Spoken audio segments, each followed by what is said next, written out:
जय बद्री विशाल, जय बाबा केदार। दोस्तों नमस्कार। और बाबा केदार की कृपा से आप सभी लोग स्वस्थ होंगे, मस्त होंगे। और आज जब आप ब्लॉग देख रहे हैं तो आज बाबा केदार के कपाट बंद हो रहे हैं, लेकिन मैं आपको जो दिखा रहा हूँ वो बाबा केदार की इस वर्ष की 2025 की अंतिम आरती होने जा रही है। और इसके बाद अब सीधा हम अगले वर्ष 2026 में नए दौर में एकदम कपाट खुलते हुए और बाबा केदार के दर्शन कर पाएंगे।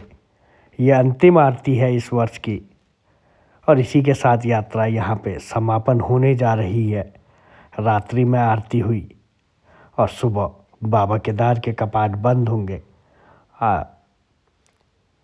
दोपहर से बाबा केदार के मंदिर में श्रद्धालुओं की भीड़ और हर तरफ उत्साह, क्योंकि कपाट खुलने का उत्साह भी होता है और बाबा केदार के कपाट बंद होने का उत्साह भी होता है।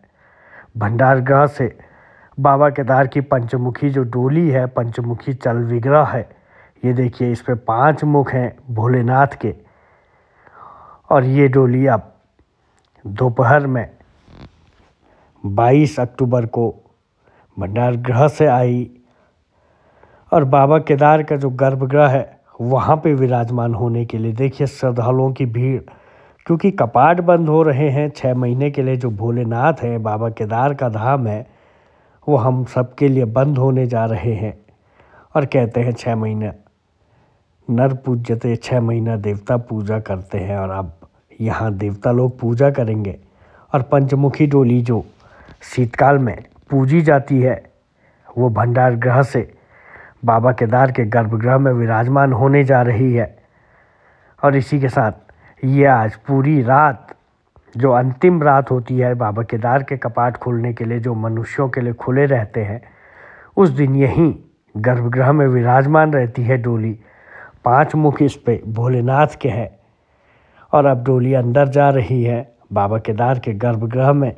वहीं विराजमान होने के बाद जब कपाट बंद होते हैं तो डोली अंदर से बाहर आती है। बाबा केदार की जो डोली होती है, यही डोली कपाट खुलते हुए ऊखीमठ से बाबा केदार के धाम आती है। और जब केदारनाथ के कपाट बंद होते हैं तो बाबा केदार के धाम से, मंदिर से, गर्भगृह से बाहर आकर ऊखीमठ जाती है। और शीतकाल में ऊखीमठ के ओंकारेश्वर मंदिर, वहाँ पे पूजा होती है। इसी की शीतकाल में पूजा होती है। जब कहते हैं 6 महीने शीतकाल में कौन सी पूजा होती है, तो यही चल विग्रह जो होता है इसकी पूजा की जाती है। देखिए पंचमुखी डोली बाबा केदार के गर्भगृह के अंदर जा रही है। इस दौरान मंदिर को रंग बिरंगे फूलों से सजाया गया है। दिवाली का पर्व भी था, ऐसे में कपाट बंद हो रहे हैं तो बाबा केदार के धाम में अलग ही भीड़, उत्साह, हर कोई ठंड के बीच यहाँ पहुँचा हुआ है। एक अलग ही उत्साह और उमंग जो हमें कपाट खुलने में दिखता है, वही कपाट बंद में भी दिखता है। और जैसे ही शाम का अंधेरा हुआ तो यहाँ हजारों की संख्या में श्रद्धालु और हर हाथ में मोबाइल, क्योंकि हर कोई, ये अंतिम आरती बाबा केदार के धाम की हो रही है तो हर कोई इसे रिकॉर्ड करना चाहता है। और आपको जितने श्रद्धालु दिख रहे हैं, हर किसी के हाथ में आपको फ़ोन दिखाई दे रहा है, लाइटें चमक रही हैं, हर कोई इस आरती में शामिल हो रहा है। एक तरफ से दर्शन हो रहे हैं और अब घंटी बज चुकी है। यहाँ पे जो घंटा लगा है वो बज रहा है। आरती बाबा केदार की जो है पहले तो गर्भगृह में होती है, उसके बाद नहीं, सबसे पहले आपकी यहीं पे आरती होती है। गणेश जी यहाँ पे विराजमान है, गणेश जी की पूजा आरती होती है। उसके बाद भैरवनाथ की आरती होती है और उसके साथ ही बाबा केदार की आरती यहाँ पे होती है। तो अब यहाँ पे घंटा बजने लगा है, अंदर आरती चल रही है और उसके साथ ही सबसे पहले गणेश की आरती, उसके बाद बाबा केदार की और उसके साथ फिर बाबा भैरवनाथ की जो आरती होती है। और देखिए अंतिम रात जो है बाबा केदार के धाम में 2025 की, और बाबा केदार का धाम अपने आप में बेहद ही भव्य और सुंदर सजाया हुआ है। रंग बिरंगी गेंदे के फूलों से इस बार बाबा केदार के धाम को सजाया गया है। और श्रद्धालुओं की हजारों की संख्या में इस जो केदारनाथ मंदिर का जो प्रांगण है वहाँ पे श्रद्धालु मौजूद हैं। हर कोई फ़ोन में अपने बाबा के जो अंतिम आरती है उसे रिकॉर्ड कर रहा है। और इस पल के गवाह बने हैं हजारों की संख्या में श्रद्धालु, क्योंकि बाबा केदार की एक अलग ही आस्था हर किसी में होती है, भोले भक्त। क्योंकि केदारनाथ शिव का मंदिर है, बद्रीनाथ विष्णु का मंदिर है। ब्रह्मा विष्णु महेश, ब्रह्मा जी भी बद्रीनाथ में विराजमान है, हालांकि ब्रह्म कपाल में है, लेकिन ये तीनों इन दोनों धामों में मौजूद हैं। और बद्रीनाथ की अगर बात करें तो वहाँ पे भोलेनाथ भी विराजमान है आदि केदार के रूप में। और ये वो है अंतिम आरती, यहाँ पे सबसे पहले राख से आरती की जाती है।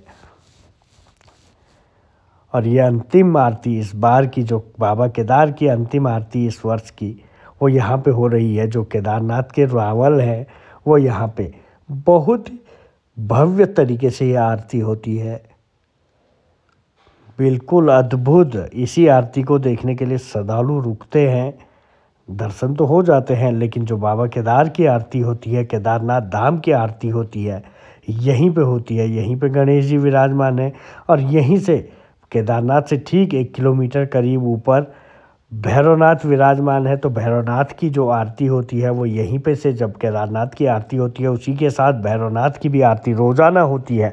हमेशा शाम को 7 से 8 बजे के बीच में यहाँ पे आरती होती है और वो आरती इस समय चल रही है। अलग अलग प्रकार की आरतियाँ देखिए, पहले राख की आरती, फिर कपूर आरती, और फिर आरती जो होती हैं अलग अलग प्रकार से यहाँ पे आरती की जाती है। एकदम बिल्कुल इसका तरीका ही अलग होता है। वो जो यहाँ के रावल है, मुख्य पुजारी रावल है, वही यहाँ पे पूजा करते हैं। हालांकि बद्रीनाथ के रावल का अलग सिस्टम होता है, उनकी परंपराएं अलग है। बद्रीनाथ के रावल किसी को भी टच नहीं कर सकते हैं, लेकिन केदारनाथ के जो उनके साथी हैं, बद्रीनाथ में भी उनके साथी होते हैं, वो आते हैं। लेकिन केदारनाथ का स्वयंभू जो है, भोलेनाथ का शिवलिंग है, जो शिवलिंग है उसे हर कोई छूता है। बद्रीनाथ में ऐसा नहीं है। बद्रीनाथ में मूर्ति छूने का अधिकार सिर्फ रावल को है। जो रावल होते हैं, रावल की भी एक परंपरा है, वो बाल ब्रह्मचारी, उनके बहुत सारे नियम कानून होते हैं, उसी हिसाब से चुने जाते हैं। और केदारनाथ का थोड़ा सिस्टम अलग है। यहाँ का जो मुख्य रावल होते हैं वो यहाँ पे नहीं रहते हैं, तो उनके प्रतिनिधि ही यहाँ पे रहते हैं। जो शिव और विष्णु की पूजा का अंतर है वो यहाँ पे आपको पूजा पद्धति में आपको देखने को मिलेगा, लेकिन आस्था हर दोनों धामों की अलग अलग है। दोनों धामों में अलग अलग परंपराएं हैं। और ये आरती यहाँ की मुख्य होती है। यहाँ की आरती मंदिर के सिंह द्वार से बाहर आने के बाद की जाती है।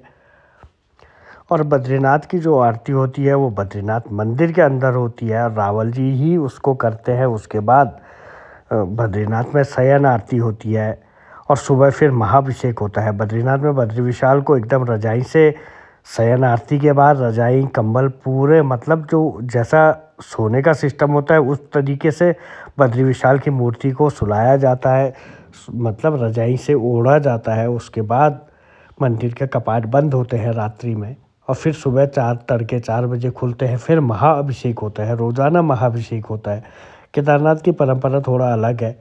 यहाँ पे ये आरती ही मेन होती है। जैसे ही अंदर आरती होगी उसके बाद यहाँ पे आरती होती है मुख्य सिंह द्वार पे, और उसके बाद अलग सिस्टम है।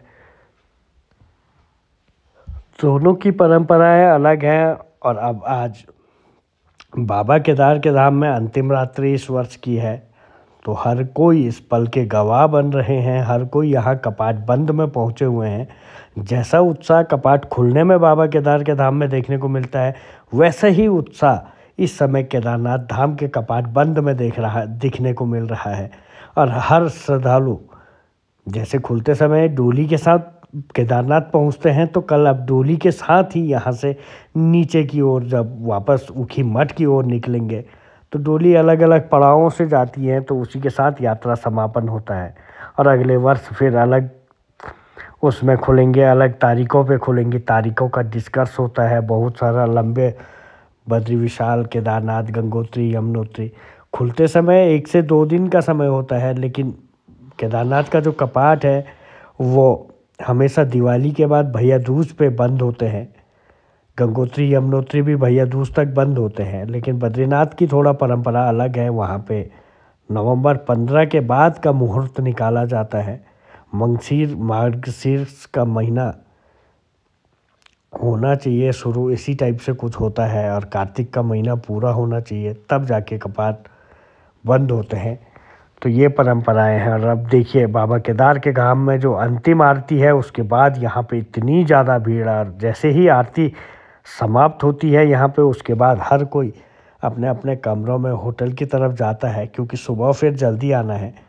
तो आज बाबा केदार के कपाट बंद हो गए हैं, लेकिन आप लोगों के लिए ये बाबा केदार की अंतिम आरती जो थी इस वर्ष की 2025 की, ये आपको दिखाने की तमन्ना थी और दिखाया। बाबा केदार का आशीर्वाद आप सभी लोगों पे बना रहे। जो लोग आए हैं वो तो जानते होंगे, जो नहीं आए हैं उन्हें बाबा केदार 2026 में ज़रूर बुलाएं और आप लोग भी पहुँचें और बाबा केदार के दर्शन करें, बद्री विशाल के दर्शन करें, उनका आशीर्वाद लें। इसी के साथ दोस्तों वीडियो पसंद आए तो शेयर कीजिएगा, कमेंट ज़रूर कीजिएगा, जय बाबा केदार ज़रूर लिखें। जय बद्री विशाल, जय बाबा केदार दोस्तों, नमस्कार।